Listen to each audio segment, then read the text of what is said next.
Fala, nação rubro-negra, sejam todos muito bem-vindos ao canal. Com o novo patrocínio, o Flamengo ultrapassa os 100 milhões em uniformes e redes sociais. Então a nova parceria do Flamengo, o Mercado Livre, como nós anunciamos ontem, fez o valor do patrocínio ultrapassar 100 milhões de reais pelo uniforme e redes sociais do clube. O clube já previa um aumento de arrecadação com a camisa para este ano.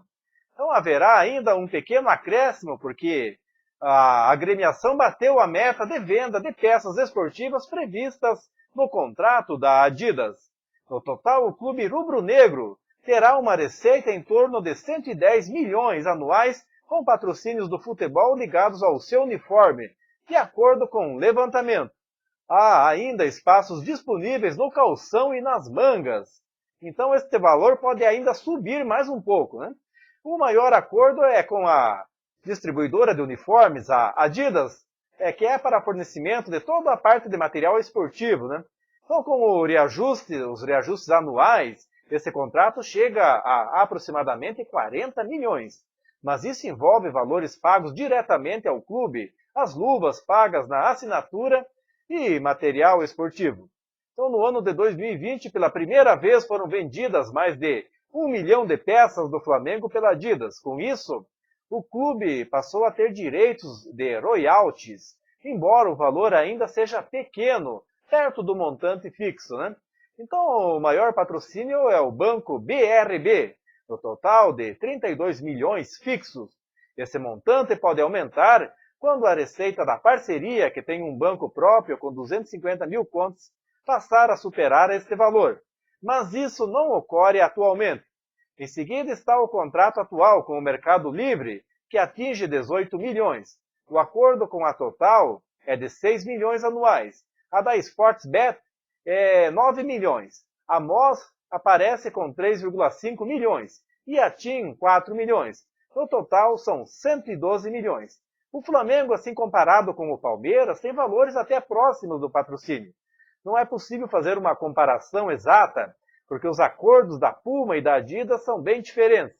O acordo alviverde é focado em pagamentos de royalties, um valor fixo baixo, enquanto o rubro-negro tem montante fixo mais alto e royalties só em caso de vendas muito altas.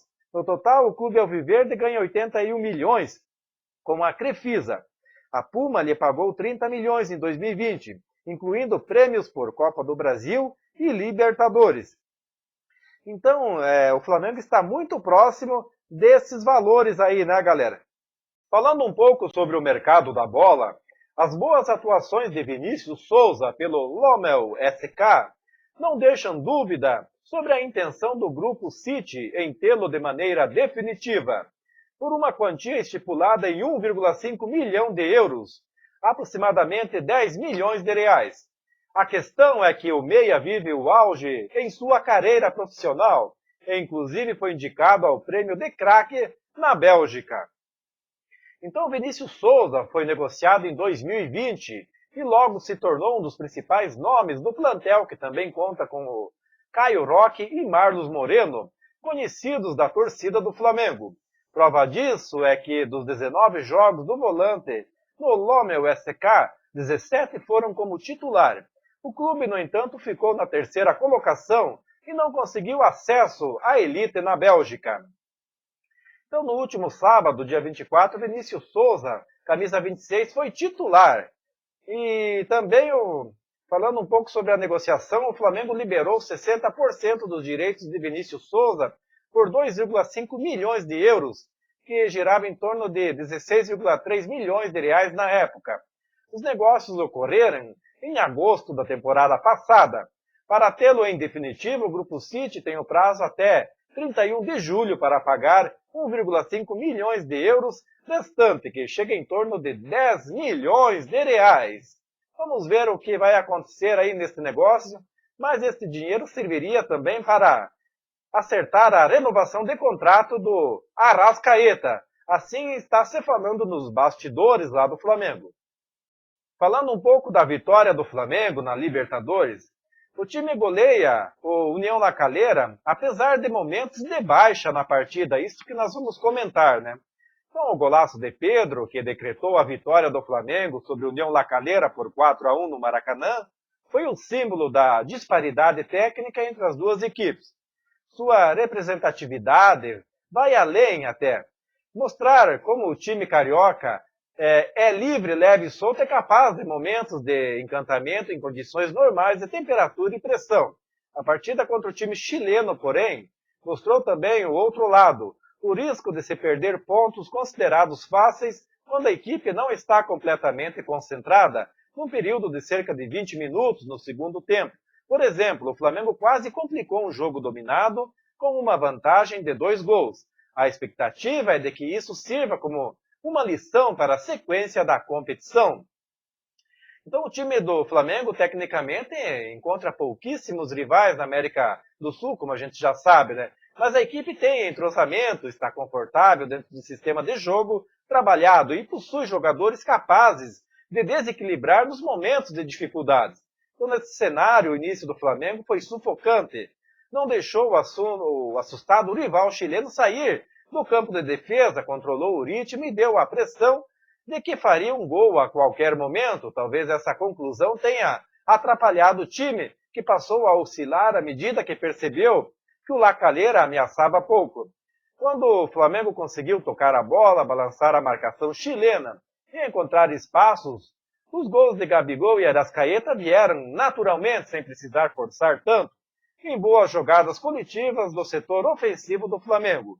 Gerson, com mais liberdade, para chegar ao ataque, iniciou a jogada do primeiro gol e deu ainda mais força ofensiva. Os gols em bonitas construções foram mais uma demonstração de superioridade técnica da equipe. Então a preocupação foi no segundo tempo, né? A volta para o segundo tempo, porém, acendeu o alerta. Sem muito mais a perder, o La Calera se lançou ao ataque. Espetou dois atacantes centralizados para neutralizar os zagueiros do Flamengo. Apostou na velocidade e foi premiado com um gol marcado por Sainz, em lançamento nas costas da zaga, né? Então, animado com a estratégia, o time chileno se lançou mais ao ataque. Por vez tinha 3 atacantes por dentro. O Flamengo, que voltou desligado, viveu seu pior momento no jogo e correu o risco de ceder o empate. Não é que você não entre ligado, mas o adversário naturalmente busca mais o gol. Pressiona um pouco mais assim, como se arrisca a sofrer o gol no mano a mano. Mas ele aumenta a possibilidade de finalizar no seu gol. Quando estivermos vencendo a partida, também temos que manter o nível de concentração elevado. Realmente sofremos nos 15 minutos iniciais do segundo tempo, analisou o técnico Rogério Ceni após a partida. Mas, mesmo neste momento em que não conseguiu controlar o jogo, o Flamengo teve soluções. O La Calera se expôs tanto em seu all-in que seria difícil ceder tanto espaço para os rubro-negros sem ser castigado. Em rápido contra-ataque, Bruno Henrique serviu Gabigol, que definiu a partida. Logo depois veio a pintura de Pedro. Então o número de finalizações mascara um pouco o momento de dificuldades do Flamengo no jogo. Foram 22 contra 3 do La Calera. Outro dado, porém, revela o período de tensão. O time chileno teve 52% de posse no segundo tempo, o suficiente para castigar a equipe de Rogério Ceni. Outra estatística ainda mais importante é a tabela da Libertadores. O Flamengo lidera o Grupo G com 6 pontos. E uma boa folga para o próprio La Calera, terceiro colocado com 1 ponto.